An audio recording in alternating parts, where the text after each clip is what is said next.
Manger utile, ça c'est un truc un peu complexe parce que du temps du paléo, on se posait même pas la question.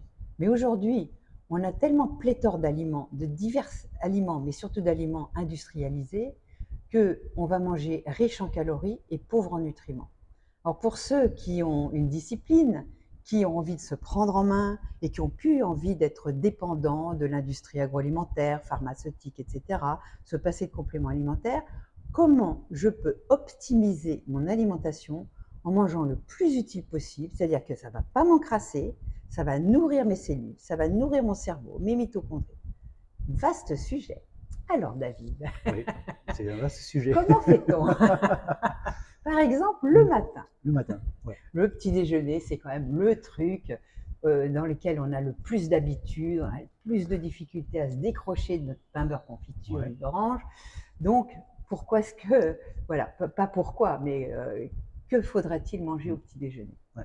C'est vrai que si on regarde le petit déjeuner français, c'est pas le meilleur petit déjeuner. C'est le Voilà. pire d'ailleurs. Voilà, croissant, Ah oui. au beurre. C'est que du sucre, que des amidons, Ouais. peu de vitamines, pas d'oméga 3, pas de minéraux, enfin bref, En fait, s'il vous plaît, arrêtez ce petit déjeuner et on va s'orienter vers un petit déjeuner utile. Donne-moi deux, trois. Ouais. Voilà. Si tu restes sur le petit déjeuner français. Et je suis pas malade, je suis en bonne santé, mais je veux le rester. D'accord. Dans ce cas-là, intègre les protéines à l'intérieur de ce petit déjeuner français. Tu peux garder le croissant. Non, le croissant, on va laisser, ça c'est pour le dimanche. Alors, allez, le pain. Écoute, croissant au blé complet. En Espagne. Ça existe? Ça existe. En Espagne. En France, il y en a? J'en ai jamais vu. Ouais, bah, mais donc par laisse contre, tomber, quoi. un croissant au blé complet avec du jambon blanc ou du blanc de dinde à l'intérieur et du fromage chaud, ça c'est intéressant. En fait, ce qu'il faudrait faire, c'est que le petit matin, il faudrait rester sur un petit déjeuner protéiné avec un index glycémique bas. Voilà. Et puis il y a quand même cette histoire de gluten aujourd'hui qui a tellement été rajoutée dans les pains, les farines, etc., que c'est compliqué. Ça. Donc, il vaut mieux rester au pain, au levain naturel issu de blé ancien, ou des pains d'épeautre, ou des pains de sarrasin sans gluten pour ceux qui ont des sensibilités comme moi.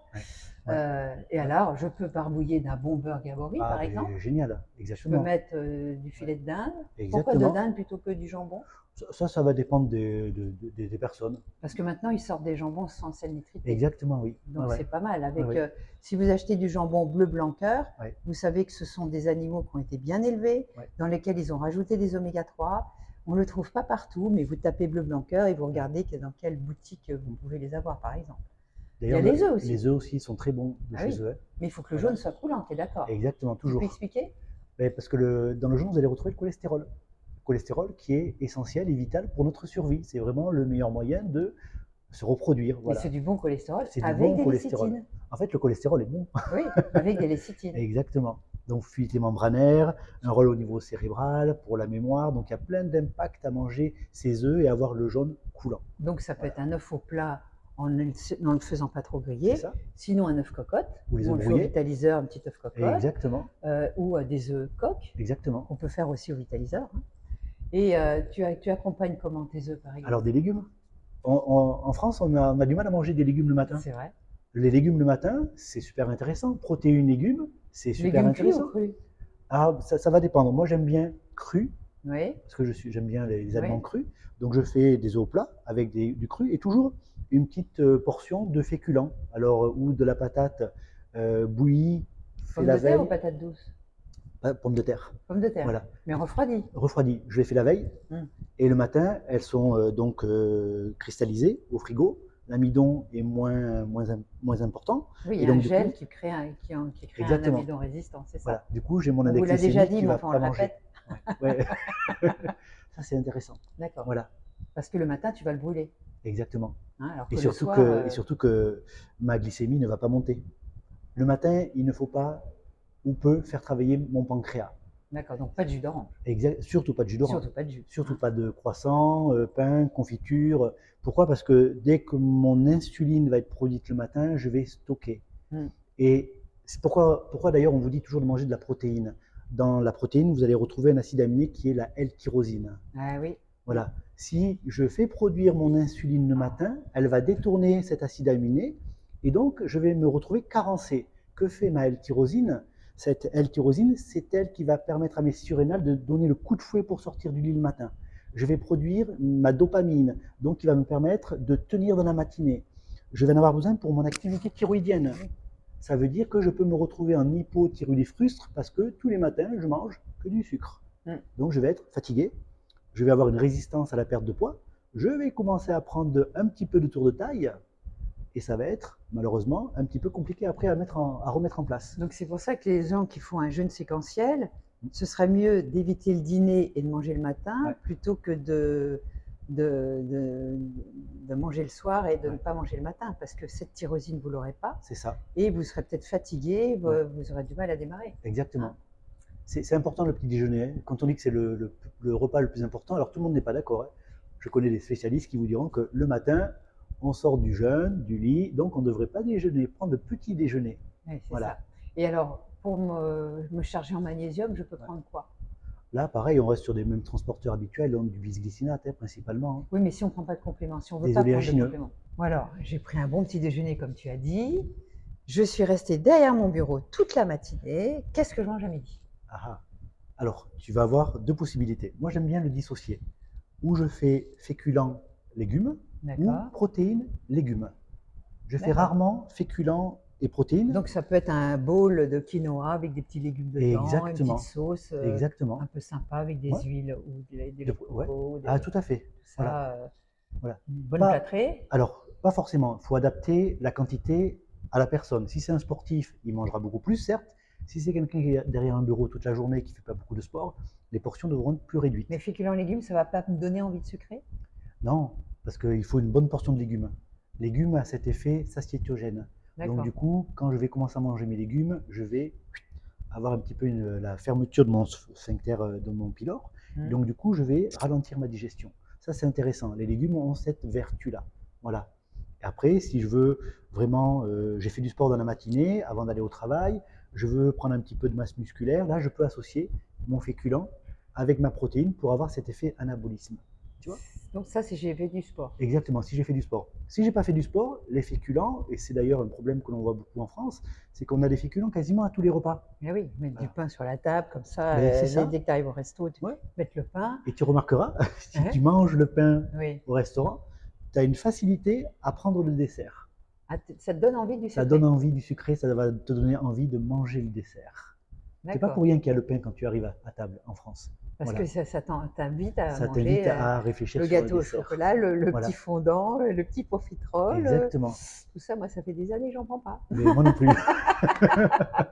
Voilà. En tout cas, ce qu'il faut garder en mémoire, que ce soit le matin avec la protéine, le midi où on diminue la portion de féculents et on verra pour le soir aussi, il faut diminuer la production d'insuline.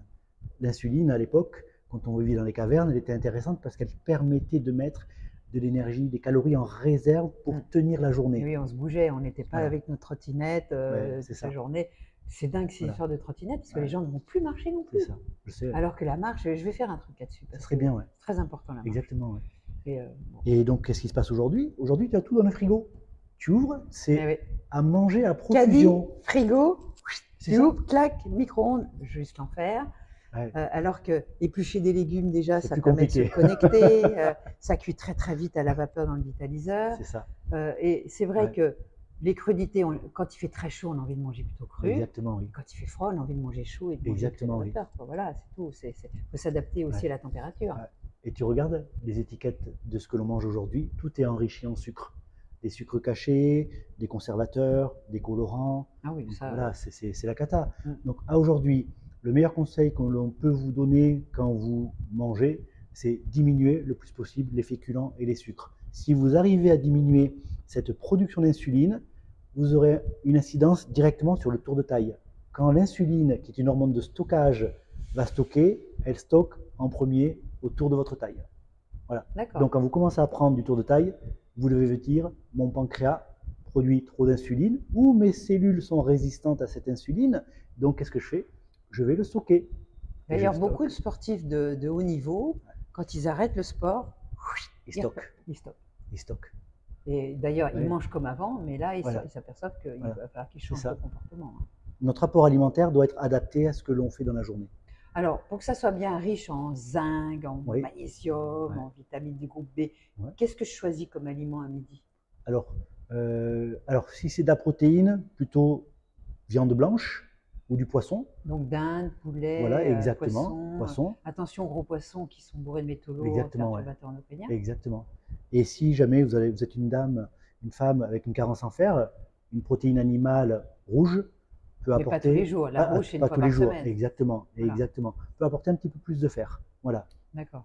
Si vous avez choisi de faire plutôt légumes et féculents, prenez quelque chose de complet qui va apporter du magnésium, du zinc, et les folates, les vitamines B, principalement la B9. Comme on dit folate, Les c'est folates, c'est feuilles. dans les légumes alors. C'est les légumes. Mm. Voilà, les épinards par exemple, Mm. frais par exemple. Voilà. Alors, bien sûr, on vous invitera à manger bio. Si Ah oui. ce n'est pas étiqueté bio, il faut que vous connaissiez sur un marché, un maraîcher local qui ne met pas de Exactement. pesticides, etc. Parce que les pesticides sont c'est un désastre pour notre microbiote, Ouais. pour la planète, pour tout. Je pense que petit à petit, on va réformer tout ça, mais en attendant, c'est vous qui morflez. Donc, on vous invite à manger, en tout cas avec le moins de pesticides possible. Parce que ça, local. on n'y pense pas, et local, Et local, de si vous saison. pouvez. Voilà. Là où ça pousse, quand ça pousse. Si vous êtes Exactement. en France, mangez français, Voilà. régional. Et si vous êtes dans un autre pays, vous mangerez régional pareil. Vous verrez, c'est super bon. Donc les tomates en décembre, c'est pas bon. Ah bah non, ni les fraises. Voilà. Alors, est-ce qu'avec ce type de déjeuner, on a besoin d'un goûter? Ça va dépendre là aussi des personnes. Certains, ils ont envie de manger un petit sucré, une petite pomme vers 17 heures. Alors là, ce qui est intéressant, c'est que l'insuline, elle est bénéfique. Donc pourquoi il vaut mieux manger à 17 heures un morceau de chocolat qui va m'amener du magnésium, manger un fruit ou des baies, mon insuline, à ce moment-là, en fait, elle va sélectionner certains acides aminés. Tout à l'heure, on vous a dit que la L-tyrosine, le matin, c'est essentiel pour démarrer. Voilà. Le soir, pour commencer à décompresser, ça va être le tryptophane. Seulement, l'acide aminé du matin, la tyrosine et le tryptophane, ils sont en compétition. D'accord. C'est la tyrosine qui gagne. Exactement. Sauf quand je produis l'insuline. Si je produis l'insuline le matin, la tyrosine est détournée. Ah. Donc je vais être fatigué, je vais avoir du mal à prendre de l'énergie, à sortir de mon lit. Par contre, si je prends quelque chose de sucré à 17 heures, je vais produire mon insuline. L'insuline va continuer de détourner la tyrosine et va laisser la place au tryptophane pour aller au niveau cérébral. Pour mieux dormir, pour la mieux dormir, exactement. Sérotonine, tryptophane, mélatonine. On est dans ce petit concept de je vais diminuer mon stress et je vais permettre un meilleur endormissement. Bon, et si on ne veut pas goûter? C'est pas nécessaire. C'est pas nécessaire. C'est pas nécessaire, il n'y a aucune obligation. Si vous n'avez pas faim, quand on n'a pas faim, on ne mange pas. Voilà. Aussi, c'est de la gourmandise. Mais bon, voilà. Mais bon. Alors le soir, on fait quoi? Et à quelle heure on dîne? Alors, là aussi, ça va dépendre de votre rythme de travail. Certains dînent à 18h, d'autres à 19h. Ça, c'est mieux. Ah, mais c'est idéal. Le plus tôt possible. Le plus tôt possible. 19h, c'est bien. C'est un bon horaire. Heure solaire, Greenwich, on s'en fout. Voilà. On s'en fout. Voilà. Mangez quand vous avez faim. Voilà. Si vous faites un goûter à 18h, si vous remangez à 19h, ça va être un petit peu compliqué. Il faut toujours espacer un petit peu les repas. C'est pour ça que si vous Donc on dîne vers 19h et on mange quoi? Alors là, ou du poisson, voilà, on va rester sur quelque chose de plus facile à digérer, ou des légumes, cuits ou crus, voilà. On évite la viande rouge, les cru, c'est pas plus difficile à métaboliser le soir? Ça dépend aussi du polymorphisme et du microbiote, du polymorphisme. L'idéal, c'est du cuit, voilà. Donc on peut faire par exemple féculent et un légume cuit. Et là, les féculents seront intéressants pour le soir. Voilà. La protéine, on va éviter, surtout si c'est protéines rouges. Hein. Donc on évite le soir la viande. Idéalement, on peut prendre des œufs ou du poisson ou pas? Les œufs, pas forcément. Les œufs, c'est plutôt le matin. D'accord. L'idéal, le soir, c'est du poisson. Des tranches de saumon ou de la truite élevée dans les Pyrénées. Enfin, il y a plein de possibilités. Voilà. Ou sinon, tout simplement, une crudité ou un légume cuit. Voilà. Pas de fromage le soir? Pas de fromage le soir, plutôt le matin le fromage. Le matin à midi aussi ou pas? On peut le midi, c'est pas une obligation. Tout ce qui est plutôt gras, n'oubliez pas que la digestion est améliorée le matin au réveil quand vous allez commencer à faire travailler votre vésicule biliaire ou au niveau du duodénum, vous allez produire la cholécystokinine qui va permettre au sphincter d'Oddi de purger cette vésicule biliaire parce que la nuit, le foie va activer ses mécanos, vous allez récupérer les déchets dans le sang et vous allez les stocker dans la vésicule biliaire. Donc le matin, quand vous vous réveillez, quand vous commencez à manger, chasse de la vésicule. Exactement. Et donc là, c'est génial parce que les acides biliaires émulsionnent toutes ces graisses, tout ce qui est liposoluble. Et donc, vous allez avoir une amélioration de la biodisponibilité, de l'absorption au niveau du duodénum et jejunum de ces nutriments-là. D'accord. Ouais. Et si on ne mange pas le matin, si la vésicule biliaire c'est à stocker tout ce gras, qu'est-ce qui se passe? Ah ben, c'est un peu embêtant parce que ça peut va être corrosif. Hein. Ça va être corrosif. Ça peut c'est être corrosif. Hein. Hmm. C'est pour ça des gens qui ont des douleurs le matin, peut-être que la vésicule biliaire a purgé alors que. Voilà. Donc attention à ce qui se passe. Ouais. Si vous avez des douleurs le matin parce que vous ne mangez pas tout ça, ça peut être ça. Bon. Ça peut être ça. Et donc le soir, le plus léger possible. À bon entendeur. Exactement. Oui. Donc, on va manger utile comme ça. Et juste un petit scénario du manger inutile et néfaste pour notre santé. Ouais. Allons-y. On en parle. Le matin, un petit jus d'orange. Magnifique pour vous foutre un estomac en l'air, pour faire monter votre glycémie. Ouais. Le pain blanc ou des croissants avec de la confiture. C'est en général ce qu'ils mangent. Hein. Oui. Ou un bon café au lait bien sucré. Alors là, c'est juste la bombe digestive. Oui. Ensuite, à l'heure du déjeuner, steak frites. C'est la cata. Sans salade, hein, parce que la salade, c'est une décoration sur l'assiette. Il y en a qui boivent un petit coup de bière avec. Ou du Coca-Cola. Hein. Ou il y a, en Belgique, je crois qu'il y a l'histoire de la mitraillette. La mitraillette, c'est, je crois, un sandwich hein, avec de la mayonnaise. Oui. Bourré de frites. Il y a autre chose à l'intérieur. Il doit y avoir une protéine. Il doit y avoir une protéine. Il doit y avoir une protéine, genre, vous voyez, un hamburger. Juste l'enfer, quoi. En fait, il faut rester simple sur des aliments non transformés, locaux et de préférence bio.